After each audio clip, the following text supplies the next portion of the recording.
హైదరాబాద్లో వరద నిర్వహణకు మూసీ పునరుజ్జీవమే ప్రత్యామ్నాయమని భావిస్తోంది ప్రభుత్వం. భారీ వర్షాలు పడినా తట్టుకునేలా వ్యవస్థల ప్రక్షాళన, ప్రత్యేక ప్రణాళికలపై దృష్టి పెట్టింది. నీటి ప్రవాహానికి వీలుగా డ్రైనేజీలు, ట్రాఫిక్ చిక్కులు లేకుండా చర్యలకు యాక్షన్ ప్లాన్ సిద్ధం చేయాలని సీఎం రేవంత్ రెడ్డి అధికారులకు ఆదేశాలు జారీ చేశారు. ఢిల్లీ నుంచి హైదరాబాద్కు రాగానే అధికారులతో అత్యవసర సమావేశం నిర్వహించారు సీఎం రేవంత్ రెడ్డి. రాజధాని నగరంలో భారీ వర్షాలు, జలమయమైన రోడ్లు, లోతట్టు ప్రాంతాలపై సంబంధిత అధికారులతో సమీక్ష చేశారు. మోస్తరు వర్షాలకే రోడ్లు నదులను తలపించడం, గంటల తరబడి ట్రాఫిక్ స్తంభించడం వంటి అంశాలు ప్రధానంగా చర్చకు వచ్చాయి. 3-4 నెలల్లో కురవాల్సిన వర్షపాతం మొత్తం ఒకే రోజు కురవడంతో నగరం అతలాకుతలమవుతోందని సమావేశంలో అధికారులు సీఎం దృష్టికి తెచ్చారు. వాతావరణ మార్పులే అందుకు ప్రధాన కారణమని, అందుకు తగినట్లుగా నగరంలో అన్ని వ్యవస్థలను ఆధునీకరించాల్సిన అవసరం ఉందని సీఎం అభిప్రాయపడ్డారు. హైదరాబాద్లో ఇప్పుడున్న రోడ్లు, డ్రైనేజీలు 5 సెంటీమీటర్ల వర్షం పడితే తట్టుకునే పరిస్థితి లేదని, ఒక్కోసారి 20 సెంటీమీటర్ల వర్షం నమోదవుతోందని అన్నారు.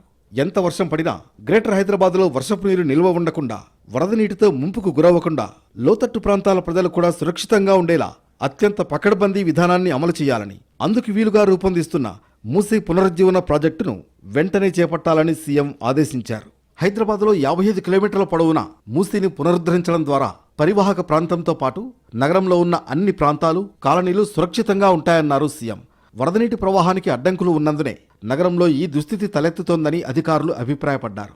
ఔటర్ రింగ్ రోడ్ లోపల ఉన్న కోర్ అర్బన్ రీజియన్లోని వరదనీటి సమస్యకు శాశ్వత పరిష్కారం దిశగా నగరంలోని అన్ని వైపుల నుంచి వరదనీరు మూసీకి చేరేలా ప్రణాళికలు సిద్ధం చేయాలని అధికారులను సీఎం ఆదేశించారు. చెరువుల పునరుద్ధరణ, నాలాల వెడల్పు ప్రక్రియను వీలైనంత త్వరగా పూర్తి చేయాలన్నారు. మూసీలో స్వచ్ఛమైన నీటి ప్రవాహంతో హైదరాబాద్లో నీటి కష్టాలు తీరుతాయని సీఎం అన్నారు. 100 ఏళ్ల పాటు మహానగరంలో వరదనీటి సమస్య పునరావృతం కాకుండా ఉండాలంటే మూసీ పునరుజ్జీవనమే అవసరమని సీఎం అభిప్రాయపడ్డారు.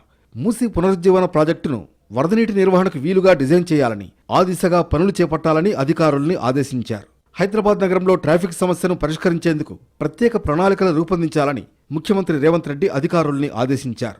చార్మినార్, సాలార్జంగ్ మ్యూజియం, హైకోర్టు, ఉస్మానియా ఆసుపత్రి ప్రాంతాల్లో మల్టీలెవెల్ పార్కింగ్ జోన్లను ఏర్పాటు చేసేందుకు కార్యాచరణను సిద్ధం చేయాలన్నారు.